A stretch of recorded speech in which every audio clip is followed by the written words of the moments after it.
Good morning, I'm Pauline Verzosa. It is Thursday, the 14th of May, and we're bringing you Morning Matters because your mornings matter. Now let's get to the stories that matter today. Gunshots erupt inside the Senate amid tensions over the possible ICC arrest of Senator Bato de la Rosa. President Marcos says there was no order to arrest de la Rosa as he directs the PNP and NBI to investigate the incident. The Pangilinan-Padilla clash continues in the upper chamber as Padilla demands a public apology over their plenary exchange. Meanwhile, Senator Rodante Marcoleta opposes a resolution urging Senator Bato de la Rosa to surrender to authorities. And a hypothetical 2028 tandem of Leni Robredo and Raffy Tulfo edges out the Sara Duterte-Amy Marcos ticket in Octa's latest survey. Octa says this is the first time a Robredo-led pairing has surpassed a Duterte-Marcos tandem in its comparable polls. Now, welcome to our program Morning Matters, where we talk about the issues you need to know for the rest of your day. And now, first on the agenda, no immediate relief for Senator Ronald Bato de la Rosa as the Supreme Court holds off on his bid to stop the enforcement of the International Criminal Court arrest warrant. More details in this report. The Supreme Court of the Philippines has yet to grant Senator Ronald Bato de la Rosa's temporary restraining order he sought against the implementation of the International Criminal Court arrest warrant issued against him. Instead, the High Court ordered government respondents to file their comment within a non-extendable 72 hours, while de la Rosa was directed to submit his reply within the same period after receipt. As his spokesperson, Attorney Camille Ting, said, the resolution only requires comments from the parties and does not yet rule on the request for immediate judicial relief. The court, however, said its action is without prejudice to issuing interim or urgent measures later should the need arise. Prior to the court's decision, de la Rosa turned to his supporters to make a public plea as the threat of arrest by the ICC looms. In a Facebook Live, the lawmaker called on his backers to stand with him and help stop what he called the possible handover of another Filipino to The Hague. Ako po'y nananawagan sa inyo. Sana tulungan niyo ako. Huwag po tayong papayag na another Filipino ay dadalhin sa The Hague. Pangalawa, kay Pangulong Duterte. Ako po'y nananawagan sa inyo na sana pumunta kayo dito, tulungan niyo kami, mag-vigil tayo dito sa harapan ng Senado. Before that appeal, de la Rosa even broke into the Philippine Military Academy hymn during an ambush interview. Lead to righteous way, those solid ranks of gray, thy virtues to display, Academy, oh hail to thee. When bells for us are rung, and our last stops is sung, let generations see our country free. Later, de la Rosa also sent a direct message to his fellow PMA Cavaliers, asking for peaceful support, not violence. Yan yung parang hinihiwa yung puso namin pag kinakanta namin yung linya na yan eh. Kaya reminder ko yan sa kanila. Reminder ko sa kanila na sana I am not appealing for a violent support. I am appealing for a peaceful support. Huwag niyo akong ipagkanulo sa mga dayuhan. Yan po ang aking apela sa aking mga kabaro, sa mga sundalo, mga kapulisan, who are placed in the same boat. Itong sasapitin sa akin, posible mangyari rin yan sa kanila. De la Rosa, however, clarified he is not asking soldiers or police to turn against the administration. Pero you're not calling na hindi, what you're not calling na maging unloyal yung mga sundalo sa Marcos administration? No. We belong to one country. We serve under one constitution. Ganun lang naman. Nakasabi sa konstitusyon na pangalagaan ng gobyerno yung welfare, yung serve and protect the Filipino citizens. Yun lang naman ang sinasabi ko.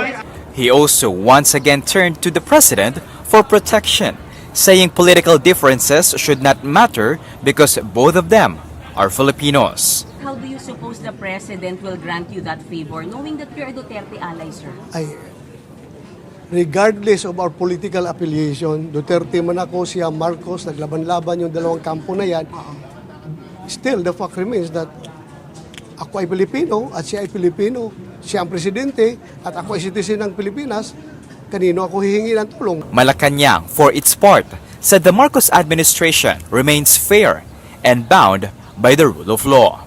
The palace added that legal assistance will not be denied to any Filipino regardless of political color. But despite the case, De La Rosa said he has no regrets over the anti-drug campaign. No. Why do I regret? Makita mo yung masaya yung kababayan natin na nag-enjoy sila, na peaceful ang ating paligid. Mga kababayan natin nagpapasalamat. And to give us the latest over at the Senate, we have our mobile journalist Arles De Los Santos. Arles, good morning. Kamusta na ang sitwasyon dyan? Lin, nananatili nga na mataas ang seguridad dito sa Senado matapos nga yung putukan na ating narinig at nasaksihan mismo kagabi mula hanggang alas 7, alas 6 ng umaga nakasarado nga itong Senado, and ngayon tuloy-tuloy naman yung pagdating ng mga empleyado nito. So we are expecting Pauline na open or work as usual itong Senado kasunod ng nangyari dito. Nakita na rin natin na umalis na yung ilang mga forensic group, yung SOCO at yung cyber crime group mula nga sa loob ng Senado na kanila namang sinilip at sinuyod para nga imbestigahan at kunin yung mga impormasyon matapos nga yung putukan ng kagabi. Sinubukan natin makahingi ng impormasyon sa kanila kagabi pa lamang mula kay PNP Chief Nartates, pero matipid talaga ang sagot nito at sinabi lamang na nag-iimbestiga pa at hindi sila makapagbibigay ng iba pang mga impormasyon. Pero Pauline, ilang oras nang mangyari yung putukan, lumabas sina Senator Alan Cayetano at si SILG John Vic Rimulya at sinabi nga na identified na mula sa OSA or Office of the Senate Sergeant at Arms yung unang nagpaputok bilang warning shot, and kinukumpirma natin kung aside sa report na walang naging casualty or nasugatan, ano pa yung kanilang na-find out o posibleng kung may foul play ba or ano ba talaga yung saan mismong entrance at exit itong mga nagpaputok or nagkaputukan sa loob ang naging daan matapos nga yung pangyayari kagabi. In Arles, marami ang nagtatanong is Senator Bato de la Rosa still inside the Senate building? Yes, Pauline, huling latest ang update natin nasa alas 2 ng madaling araw lumabas si Attorney Israelito Torion at nagpakita pa nga ito ng kanilang selfie ni Senator Bato de la Rosa. Dalawa sila magkasama, pati sina Senador Robin Padilla, and later on pinakita pa nga sa atin yung video na si Senator Bato de la Rosa ay nasa mismong scene kung saan nangyari yung putukan. So malinaw na malinaw daw, nandito pa talaga si de la Rosa sa compound ng Senate at nananatili at plano nga nila na magstay pa rito hanggat hinihintay pa yung TRO ng kanilang isinampa na papel sa Supreme Court at susubukan daw nilang ma-exhaust lahat ng mga legal remedies na pwede bago yung if ever man nakakailanganin nga talaga na kunin siya dito mula sa Senado. Pero they're hoping to stay here for a little bit longer until all things get resolved dahil nga sa protective custody na ibinibigay sa kanya ng Senado. Arles, would you know kung sino ang kasama ni Senator De La Rosa sa ngayon dyan sa loob ng Senado? Dahil kagabi, may reports na sinamahan daw siya nila Senator Robin Padilla pati ni Senator Bongo. Tama Pauline, ayan din yung latest na meron tayo patungkol kay Senator Bato de la Rosa.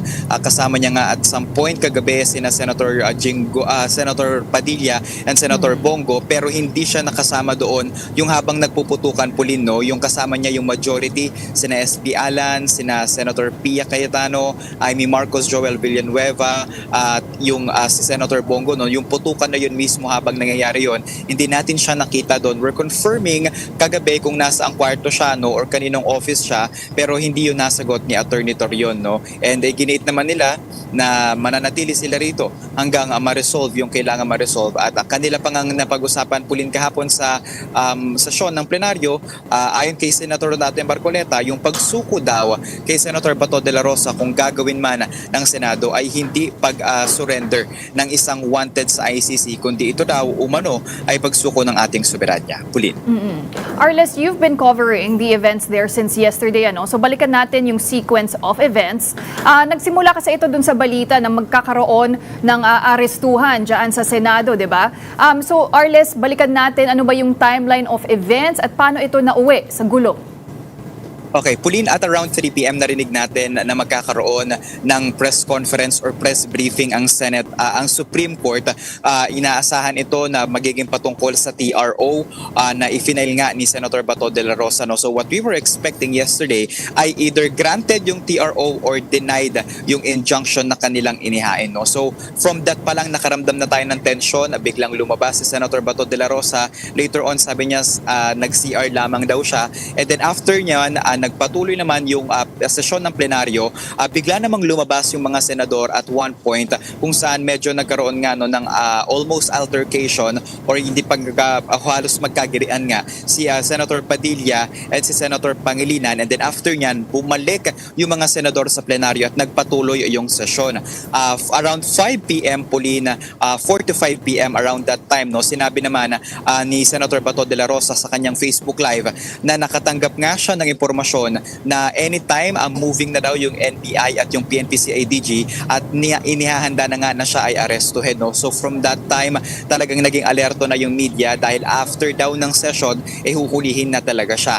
And then at around 5 p.m. to 6 Pulin ng gabi, ay sinabi na nga ng Senate Sergeant at Arms na mayroon silang aarestuhin dahilan para mag-abang tayo. And then later on, doon na nagsipasok yung mga Marines officer at yung iba pang OSAA at kinurdunan nga no yung isang bahagi ng Senate Legacy Hall dahil nga inaasahan na may aarestuhin. We try to get the information kung sino nga ba yung aarestuhin pero hindi sila nagbigay ng pangalan kung sino nga ba yan. We constantly ask them sino ang aarestuhin at ano yung basis because we are waiting since Monday kung aarestuhin nga ba si Senator Bato de la Rosa, but they remain mum on that topic. And then later on, binigyan na tayo ng advice ng OSA na within 5 minutes bumaba na at lumabas yung media dahil ila-lockdown na nga yung Senado. And then after noon Pulin, nagstay tayo at hinintay natin kung ano yung magiging movement. Nakita natin si Senator Bato de la Rosa na sumakay ng elevator pababa ng Senado. So papunta siya ng ground floor. So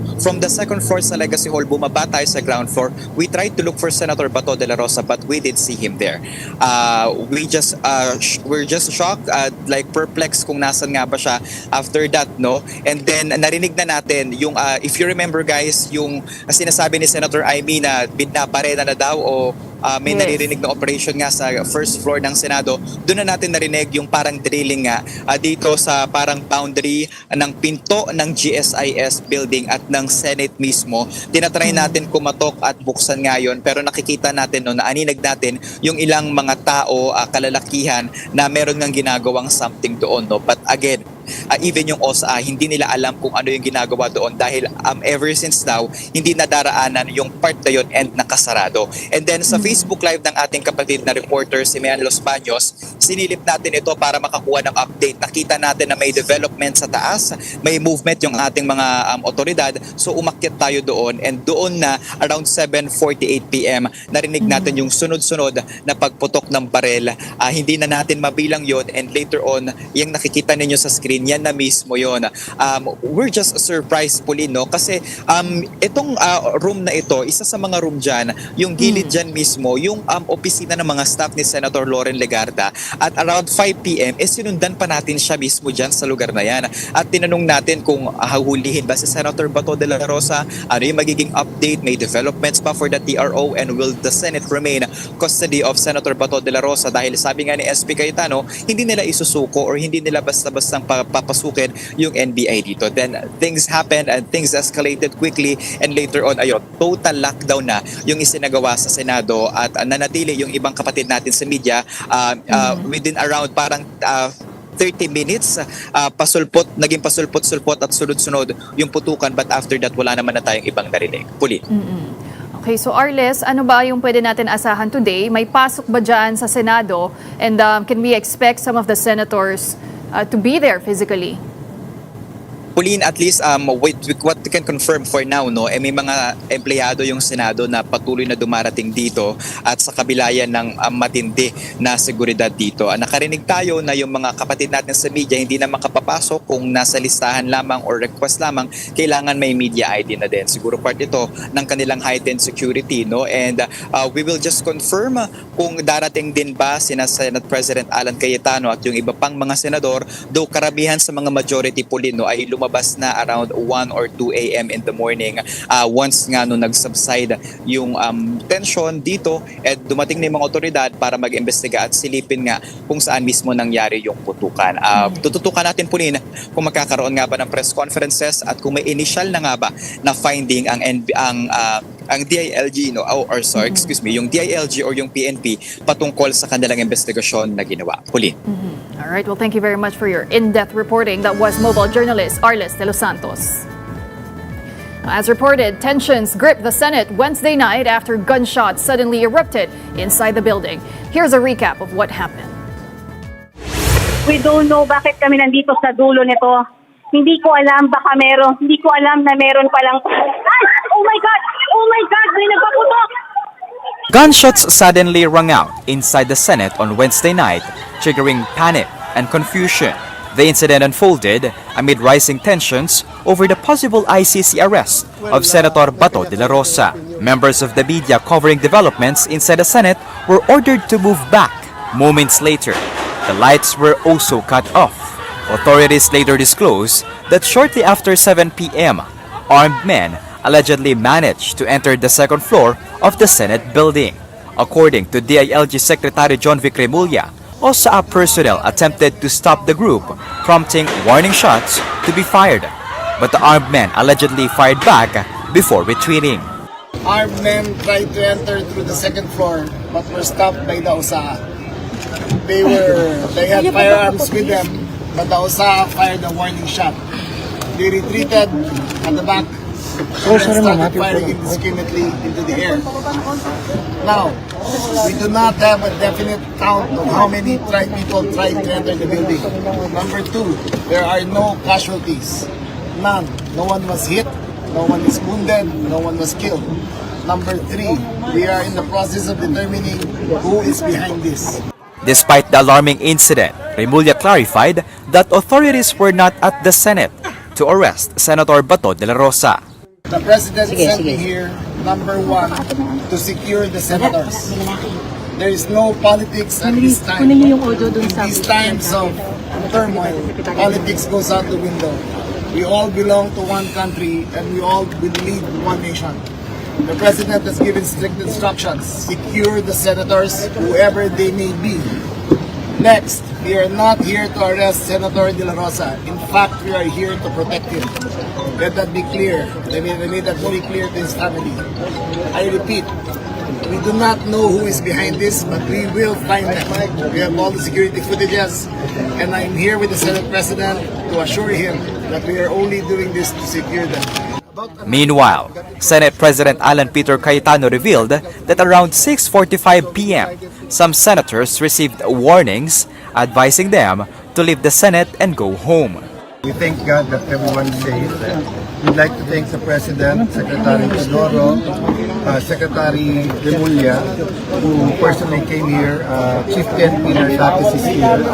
So as you know, last Monday, nag-request po tayo ng PNP just to make sure na yung investigation natin with NBI that there will be no untoward incidents. So at around 6:45, 7 o'clock, some senators got warnings na umuwi na. At nagtataka kami what that meant. So sabi ko, please don't believe that because the last thing anyone wants is yung gulo. At around that time, we got information, about an hour before that, we got information, parating na dito yung articles of impeachment. So we decided to extend our focus and to mag-meeting na how we can prove by actions yung sinabi namin that this change in leadership is not about politics, it's not about impeachment. Earlier, Senate Secretary Dong Mendoza claimed that the individuals who entered the Senate were perceived NBI personnel. However, NBI Director Attorney Melvin Matibag denied that any agents were deployed to the Senate during the incident. Both Cayetano and Remulla refused to identify possible suspects. Will not confirm. No questions, sir. No, Stop it's okay time. questions, but forgive us because we don't want to say something na hindi mabawi. If government did this to government, we are in trouble. And I want there's a presumption of regularity na hindi to gagawin ng kahit anong agency sa atin. In a video message, President Marcos said no order had been issued to arrest Senator De La Rosa. The president added that authorities are now investigating what exactly happened with the NBI and PNP set to conduct a joint probe into the incident. Wala pong instruction kahit na kanino na hulihin si Senator Bato. Aalamin natin kung sino ang gumawa nitong gulo na ito. Ito ba ay talagang nagka-inkwentro lang o ito ba ay may kasama sa mga distab o nagsusimula ng gulo? Kailangan po natin malaman yan. Kapatid Arles de los Santos, we are One News. Oh, don't go away. We will be back with more stories right after this break. Keep it here on One News.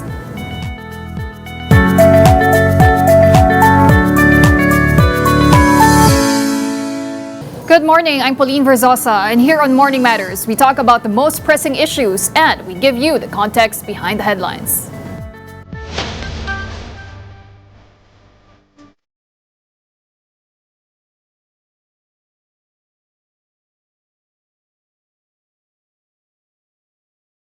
Senator Bato de la Rosa remains under intense pressure after the Supreme Court held off on issuing the temporary restraining order he sought against the ICC warrant. The High Court instead ordered respondents to comment within 72 hours, while De La Rosa was given the same deadline to reply. Tensions inside the upper chamber also reached a boiling point yesterday night after gunshots suddenly echoed through the building. Now, as questions mount over who was behind the incident, President Bongbong Marcos has made it clear no order was ever issued to arrest De La Rosa. And now to weigh in on these latest developments is political pundit Mr. Ronald Llamas. Sir Ronald, good morning and welcome back to the program. Hi, good morning. Magandang umaga. Never a dull moment, no? Talagang Nakatulog po ba kayo, Sir Ronald? Medyo late na eh. Paano? Pinapanood ko yung telenovela at saka nagtatawag ako eh dun sa mga nasa loob ng Senado, yung mga tao sa labas, no? Dahil marami naman tayong contact doon eh sa loob. Kaya parang mayroong senaryo na nag-unfold. Okay. So first of all, Sir Ronald, pag-usapan muna natin the events that took place last night. Ano po ba ang take nyo doon? How would you describe the extraordinary events that happened in the last 24 hours? Well, una, bago yung putukan, alleged na putukan, di ba? Ay parang may nagseset ng template. Si Bato, sila Alan Peter, sila Amy, ang sinasabi ay they will be under attack. So even bago mangyari yung putukan, may nagseset ng template. Lulusubin sila, huhulihin si Bato, no? At ipipilit dahil wala ngang TRO, no? At nagtawag pa nga si Bato at yung ibang mga senador ng support ng mga supporters nila na mag-rally around the Senate, no? So yun yung unang nangyayari. Dahil medyo magulo dahil walang issue na in-issue na TRO ang Supreme Court, tapos paakyat na yung impeachment sa Senado, no, na yung ibang mga senador doon na nasa majority ngayon ay ayaw na mangyari, no?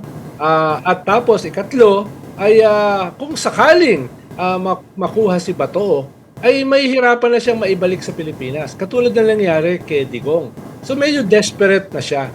Kaya kung sa isang anggulo makikita mo, this was a result of a desperate move. Itong mga nangyari. And Sir Ronald, alam mo, one major concern for many is the lack of clear and verified information kung ano po talaga yung nangyari kagabi. Marami pa ring mga tanong, like paano ba nakapasok ng Senate building considering that it's a highly secure facility? Bakit nagkaroon ng putukan? Sino po yung mga involved?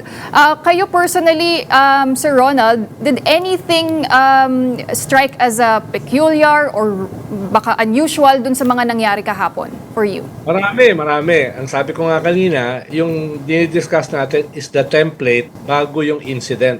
Ngayon, yung incident, medyo improbable Dahil yung Senado, stricto ang security niyan sa entrances. At yung in charge sa entrance, yung mga security ng Senado na ang head ay Miss Tani Bato. Nagpalit yung head ng security ng Senate last Monday.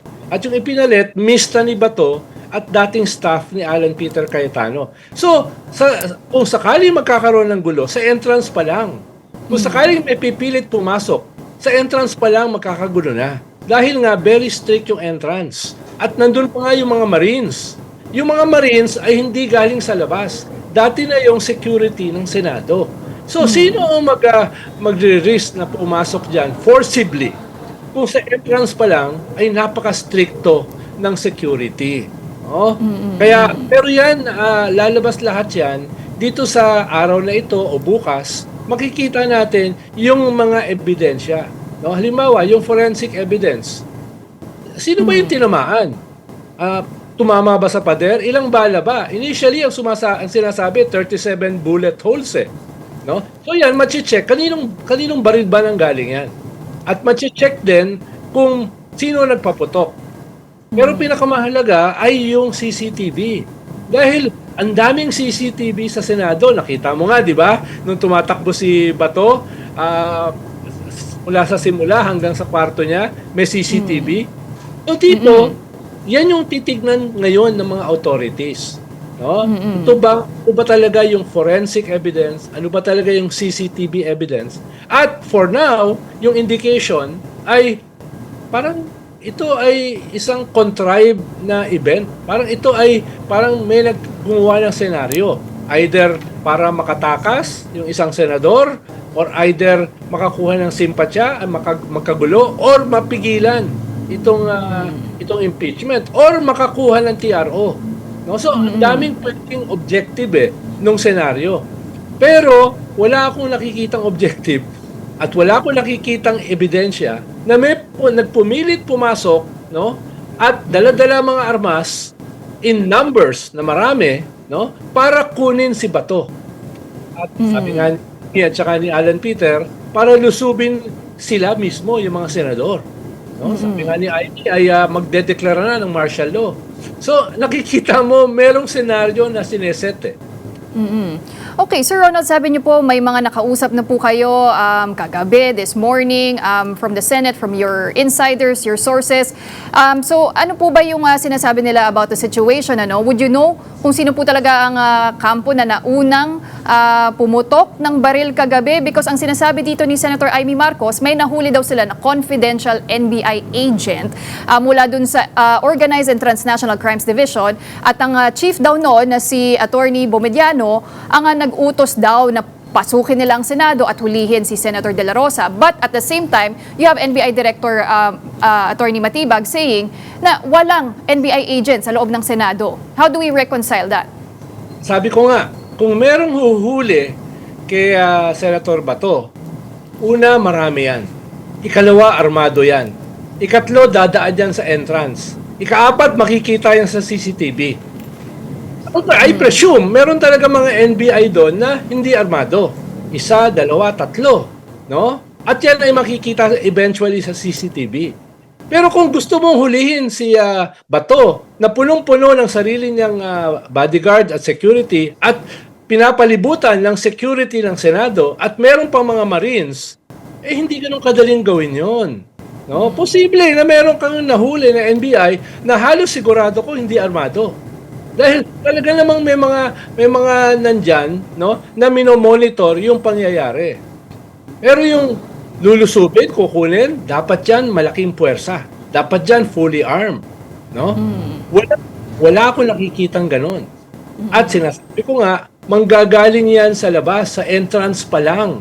Dahil yung in charge ng security ay mista ni Bato, si Mau Aplasca. No? Kanya yung pista niya yan. At bagong security yan, nitong nagbago yung liderato ng Senado. Hindi niya papayagan na may makapasok. No? Kaya, again, makikita natin yan sa forensic evidence today or tomorrow. No? Actually, Sir wala Ron, namang nakita na may nagbabarilan eh. Kahit yung napakaraming media, mga staff na nandun, walang nakita. Ang narinig nila ay putukan. No? At yung mga statements nung mga ilang mga senador galing sa majority, katulad ni Amy, katulad ni Alan Peter, at katulad ni Bato. No? Yun yung napanood mo or narinig mo. No? Pero kung talagang may lumusob, lalabas sa CCTV yun eh. Very obvious yun, ha? Very obvious. And actually, Sir Ronald, may magandang punto din po si Manong Ted Filon sa kanyang programa kanina. Sinabi niya na ang CCTV, hindi lang naman yan para sa playback. There's actually a CCTV room. Di ba, Sir Ronald? At the purpose of that is also for crime prevention. So kung may nakita na po sila nga posibleng intruder, dapat na flag na doon pa lamang ng mga security. But okay, let's go to the next question. Ang pinupunto naman po dito ni former Senator Antonio Trillanes, based on the information he gathered, posibleng stage lamang daw po ito at ang nasa likod raw niyan ay ang grupo ni Senate President Alan Peter Cayetano at ni Senator Bato de la Rosa. Ano po ang take nyo doon, Sir Ronald?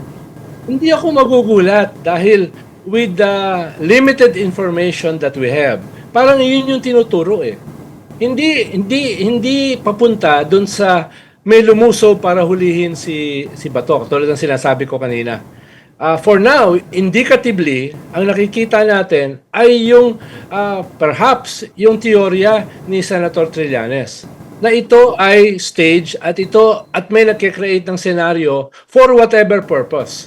Either may gustong tumakas, no, dahil hindi na siya makakabalik kung sakaling siya ay makuha, desperate na siya, no, or may nagke-create ng senaryo dahil may nagtatawag ng support ng pumaligid sa Senado at may nagsasabi na magmamartial daw ang presidente. So ibig sabihin, kung ipagdidikit-dikit mo yon, baka tama si Senator Trillanes na may conspiracy dito at yung ebidensya so far ay sinusuportahan yung ganong klaseng senaryo. Wala pa ako nakikitang ebidensya for now na yung sinasabi ni Alan Peter, sinasabi ni Bato, na kaya nagkaputukan dahil merong lumusob na outside force. Mahirap mangyari yun eh. No, mahirap mangyari yun. Entrance pa lang, magkakaroon na ng gulo o putukan. At nandun yung mga media. Andun yung mga media. No? Sir Ronald, posible po ba na may kinalaman din ito sa impeachment trial as a delaying tactic, considering na nakita po natin kahapon na na-transmit na ang articles of impeachment from the House to the Senate? Definitely. No? Pwedeng, sabi ko nga, pwedeng all of the above. Pwedeng hindi lang isa yung objective.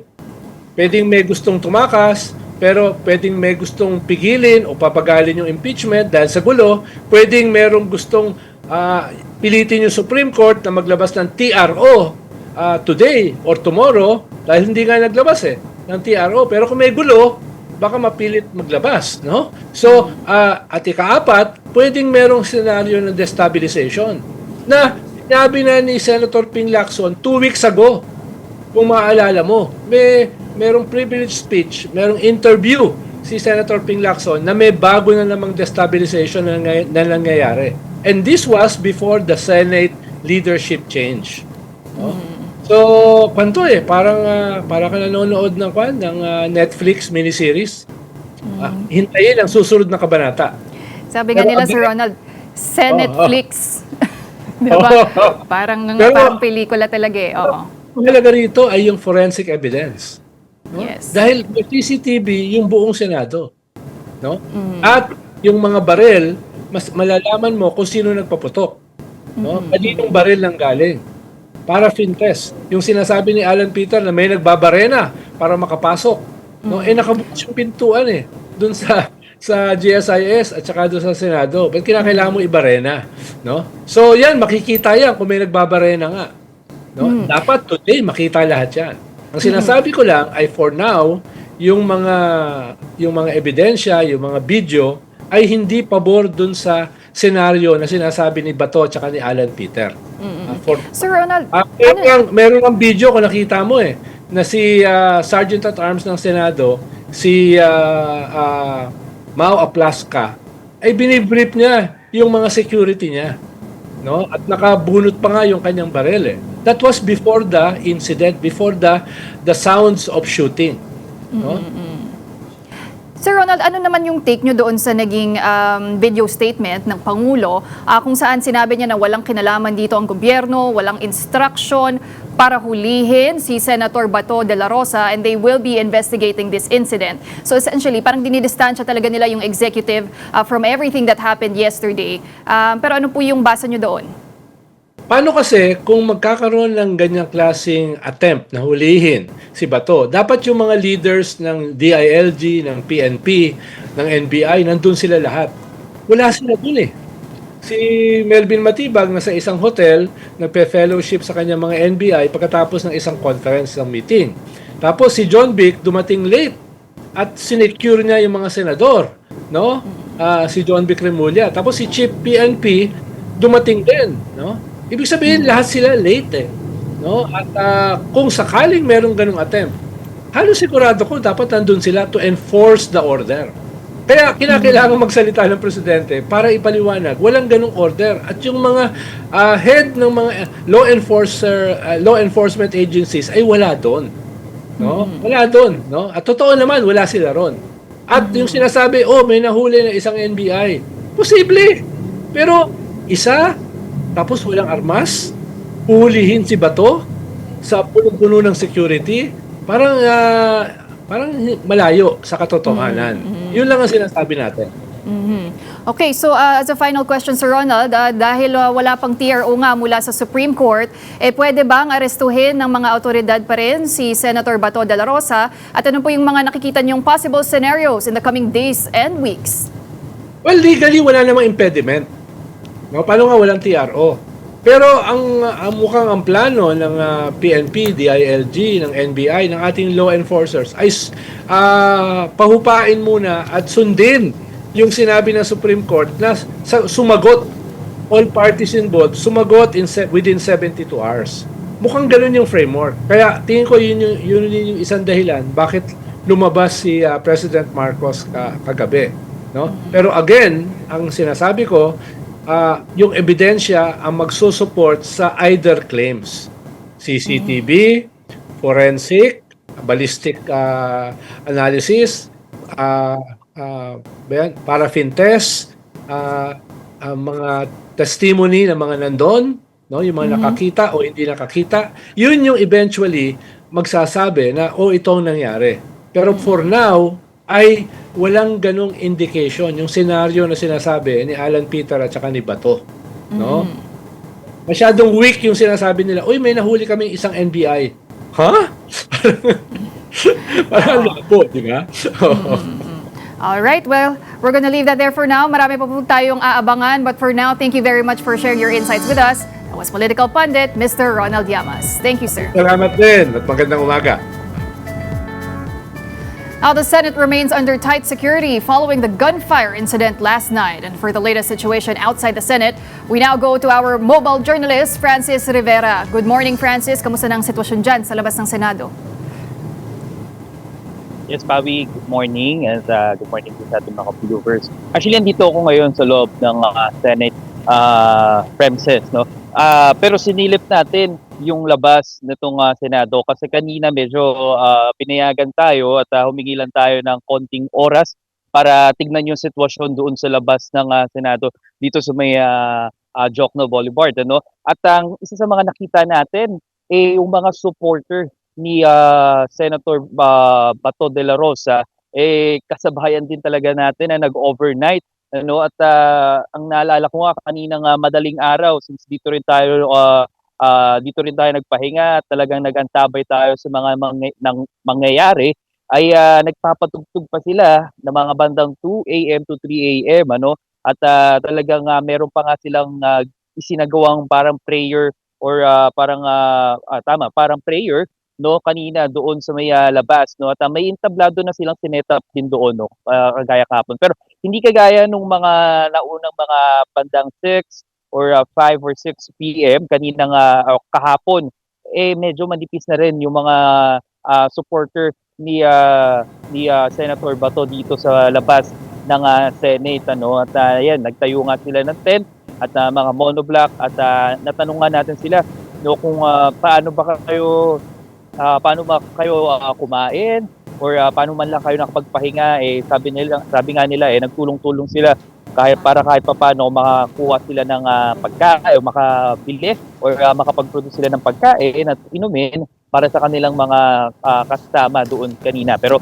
kanina rin no nung sinilip natin talagang mahigpit pa rin yung seguridad, may mga pulis pa ring nakabarikada doon at naka-standby lang sila doon no kung sakaling magkaroon ng muli ng tensyon sa pagitan ng mga kapulisan at ng mga rallyista.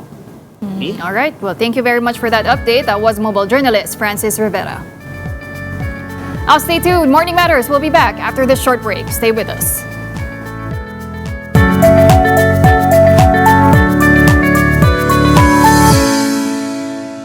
Welcome back. You are still watching Morning Matters here on One News. A hypothetical 2028 presidential ticket of Naga City Mayor Leni Robredo and Senator Raffy Tulfo has edged out Vice President Sara Duterte and Senator Amy Marcos's tandem in a latest Octa Research survey. The March 2026 Tugon ng Masa survey showed Robredo and Tulfo leading with 44% support compared with 40% for the Duterte-Marcos ticket. 16% meanwhile remain undecided, and Octa says this is the first time a Robredo-led hypothetical ticket has surpassed a Duterte-Marcos tandem in its comparable surveys. Regional breakdown showed Robredo-Tulfo dominating in the National Capital Region, Balan Luzon, and the Visayas, while Duterte and Marcos maintained a strong 86% lead in Mindanao. The survey was conducted among 1,200 adult Filipinos with a plus-minus 3% margin of error. And now to discuss Octa's latest survey with us this morning, we are joined by Octa Research Fellow Guido David. Good morning, sir, and welcome back to the program. Hi, good morning, Pauline, and good morning to our viewers and listeners of Morning Matters. All right, first of all, Prof, can you walk us through the key findings of your latest hypothetical 2028 presidential survey, where the tandem of Robredo and Tulfo has significantly edged out the Duterte-Marcos tandem? Yes, Pauline. So this is, as you said, hypothetical. It was conducted back in March 19 to 25 with 1,200 respondents. So this is a hypothetical matchup with a hypothetical tandem. So in one corner, we have Vice President Sara Duterte, who has already expressed her intent to run for president, in tandem with Senator Amy Marcos. And in the other corner, we have Mayor Leni Robredo, former Vice President, and Senator Raffy Tulfo. And both of them have actually expressed that they will not be running for, president or maybe higher office. But in this scenario, we got that the Robredo-Tulfo tandem got 44% of the vote, and the Duterte-Amy Marcos tandem got 40% of the vote, with 16% undecided, as you mentioned a while ago. And this is actually significant because in past surveys last year, Vice President Sara Duterte has always been very dominant in the surveys. She still remains dominant, especially if the survey is with respect to a multi-candidate scenario wherein you have maybe 5 to 10 presidential candidates. She is still ahead in those scenarios. But in this hypothetical head-to-head matchup, then we have the Robredo-Tulfo edging out slightly the Duterte Marcos by 44 to 40. Well, Professor, the survey also showed Robredo Tulfo dominating in NCR and Balance Luzon. And meanwhile, you have the Duterte Marcos remaining overwhelmingly strong in Mindanao because that is the bailiwick of the Dutertes. But Octo also identified the Visayas and Balance Luzon as potential battlegrounds in the 2028 elections. But historically, if we look in the past, how crucial are these regions in determining the outcomes of national elections? Ako, Pauline, NCR and Balance Luzon are very critical battleground areas for elections. And it would be difficult to win a national campaign without somehow being very competitive in NCR and Balance Luzon, which comprise about 58% of voters come from NCR and Balance Luzon. So that's almost 60%. And then we have some from from Mindanao, I think 23%, and some number in Visayas. So so that would leave about less than 20% in Visayas. Well, winning NCR and Balance Luzon will not necessarily win you the presidency, but it does make you a lot more competitive in this scenario. And it's true that the Vice President, Sara Duterte, still holds on to much of her bailiwick. In fact, we see her winning Mindanao in this hypothetical scenario, 86% with 86% and just 5% for Robredo Tulfo.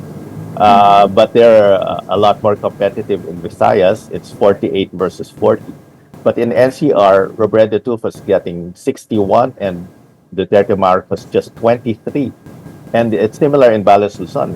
Duterte Marcos just getting 23, while Robredo Tulfo getting 57, more than half. But there's still a lot of undecideds. And of course, this is a hypothetical scenario. Some of these candidate personalities may not run for the higher office. VP Sara Duterte might choose a different vice presidential running mate. So a lot of this can still change, but a lot of it can change because of what's been happening recently. We will see in the next surveys who is going to be affected more by the events in the Senate, which dominating the headlines right now. And Professor, what did you make of the class breakdown in this particular survey, where the Robredo-Tulfo tandem performed strongest among Class D voters? And meanwhile, you have the Duterte-Marcos tandem retaining an advantage among Class E respondents. What does that tell you? Yeah, it's somewhat surprising. To win a national campaign, you really need to win over the Class D.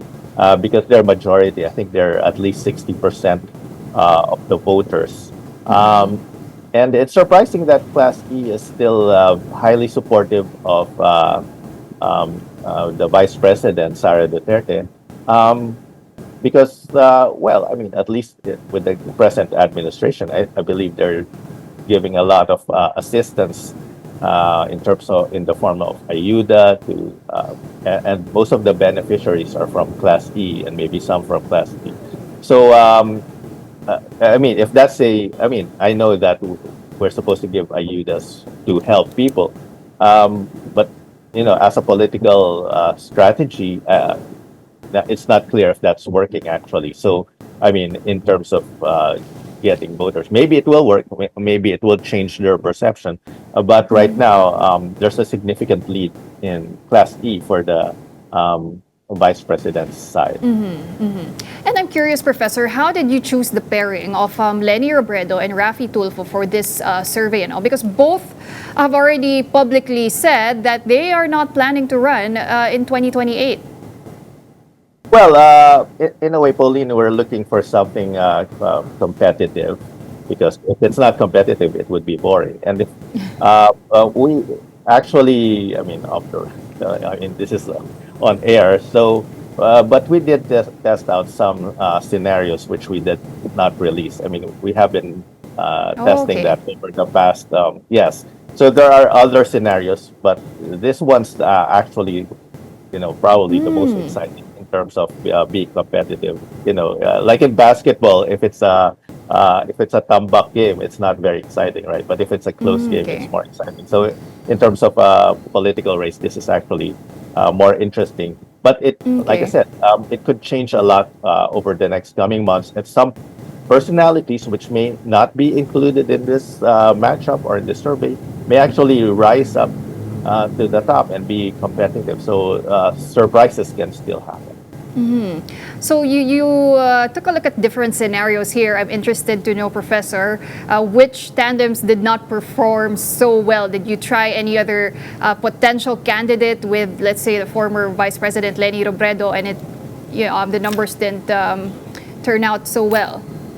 Well, Vice President Lenny, when paired with other personalities, I mean, she will still perform well. There's a floor for that. Um, but she performed best when paired with Senator Raffy Tulfo. And I think it's because right now, Senator Raffy Tulfo adds a lot of value to her candidacy, to Mayor Lenny's candidacy, because he can get votes from areas where she traditionally might find it difficult to get votes from. But there are candidates who would not be adding a lot of value, and I can't say the names here, fortunately, Pauline, so, until we release those survey results. And for Vice President Sara Duterte, we did not try many permutations, but it's possible that she could find a running mate which may add more value to her compared to Senator Amy Marcos. And as you mentioned, Professor, there are still a lot of events that could influence the 2028 presidential race, the national elections. You have the impeachment, and maybe just last night, right, that incident at the Senate where you had an unfortunate series of events that unfolded. As a political observer, Professor, how do you think the events that took place last night will affect public opinion on the Senate as an institution? Well, we're already being featured in international news, Pauline, and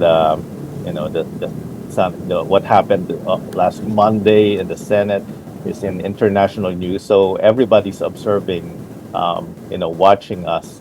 So Filipinos by and large, we don't want gulo.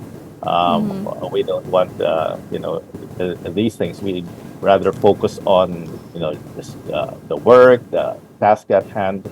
But we will see. Right now, the political landscape in the Philippines is very divided. So there are those who are strongly supportive of the Dutertes, but there are those who are also strongly against the Dutertes. And there are a lot more in the middle who are, in effect, swing voters. But the events over the past few days will definitely affect these people who are in the middle, who are the swing voters. Because if they're, depends on the optics that they're seeing on what's being presented to them, they can definitely change their mind and swing from one side to the other. And lastly, Professor, do you see last night as a sign that this political conflict between two groups is now escalating into a much deeper issue on power struggle? Definitely. And it's not over yet. Definitely, Pauline. A lot can still happen over the next few days, over the next few weeks. A lot will happen depending on how it transpires with the ICC arrest of Senator Bato de la Rosa. A lot will happen depending on how the Senate moves with respect to the impeachment articles, how they tackle that. So it could definitely escalate into something. I mean, I hope it doesn't. I mean, I hope I hope this is it because I pray for the safety of everyone. Last night, and I'm glad that everyone's safe and nobody seems to have been injured. But I hope we don't see any more of these scenarios happening, and let's just let them focus on the work and do what is right. Remember, I hope the senators do what's right for the nation, for the country first. Yun lang po. All right. Well, thank you very much for speaking to us this morning. That was Octa Research Fellow Guido David. Thank you, sir. Thank you, ma'am. Now, in sports, the 2026 Tour of Luzon wrapped up after a 14-day cycling race. Anton Hubi of 7-Eleven Click Road Bike Philippines won the final stage after a late breakaway and claimed his third stage victory along with a purple jersey. Despite Hubi's stage win and multiple classification wins, Nikita Shulchenko secured the overall general classification title and the yellow jersey. Team 7-Eleven Click Road Bike Philippines dominated the team standings, while other awards went to standout riders, including Ibrahim Al-Rifai as Best Young Rider and Ju Dae-young as Most Combative Rider. And that wraps up today's episode of Morning Matters. We hope we've given you just the right start to your morning. Let's make the day matter. I'm Pauline Verzosa. Kapatid, we are One News, all sides, all the time.